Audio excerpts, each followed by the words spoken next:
ஹாய்ங்க, இந்த வீடியோவில் நம்ம எக்கை வச்சு அடை தாங்க பண்ண போகிறோம். அதுக்கு நான் வெங்காயமும் கருவேப்பிலை கொத்தமல்லியும் பொடி பொடியாக கட் பண்ணி வச்சுருக்கேங்க. 2 முட்டை எடுத்துருக்கேங்க. இதுக்கு நம்ம ஒரு மசாலா அரைப்போங்க. அதுக்கு நான் என்னென்ன பொருள் எடுத்து வச்சுருக்கேன்னா, தேங்காய் பொட்டுக்கடலை ரொம்ப கம்மியாக, மிளகு கொஞ்சம் போட்டிருக்கேங்க, மிளகாத்தூள் காரத்துக்கு தகுந்த மாதிரி போட்டுக்கோங்க, மஞ்சத்தூள் ஒரு பிஞ்சு போட்டிருக்கேங்க.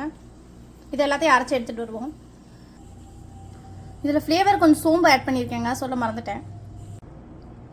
இப்போ பார்த்தீங்கன்னா மசாலாவும் ரெடி ஆகிடுச்சுங்க. இப்போ எல்லாத்தையும் மிக்ஸ் பண்ண வேண்டியதாங்க. இப்போ வந்து நம்ம முட்டையை நல்லா மிக்ஸ் பண்ணிக்கலாங்க. இப்போ இதில் நம்ம கட் பண்ணி வச்சுருக்க எல்லாத்தையும் ஆட் பண்ணிக்கலாங்க. இப்போ அரைச்சி வச்சுருக்க மசாலாவையும் இதில் ஆட் பண்ணிக்கலாங்க. இதில் தேவையான அளவு சால்ட் ஆட் பண்ணிக்கோங்க. இப்போ இதில் நல்லா மிக்ஸ் பண்ணிக்கிட்டு நம்ம ஊற்ற வேண்டியதாங்க, ஆம்லேட் மாதிரி. இப்போ கல் காஞ்சிருச்சுங்க, நம்ம அடை மாதிரி ஊற்ற வேண்டியதாங்க. உங்களுக்கு எந்த சைஸுக்கு வேணுமோ அந்த சைஸுக்கு நம்ம ஊற்றிக்கலாங்க. லைட்டாக இதில் ஆயில் ஆட் பண்ணிக்கோங்க. இதை இப்போ நம்ம மூடி போட்டு வேக வச்சுக்கலாங்க.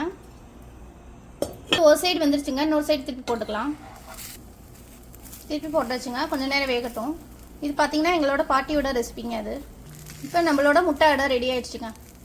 நம்மளோட எக் அடை ரெடி ஆகிடுச்சுங்க. இது சும்மாவே சாப்பிட ரொம்ப டேஸ்ட்டாக இருக்குங்க. நீங்களும் ட்ரை பண்ணி பாருங்கள். நெக்ஸ்ட் வீடியோவில் பார்க்கலாம். பாய்ங்க.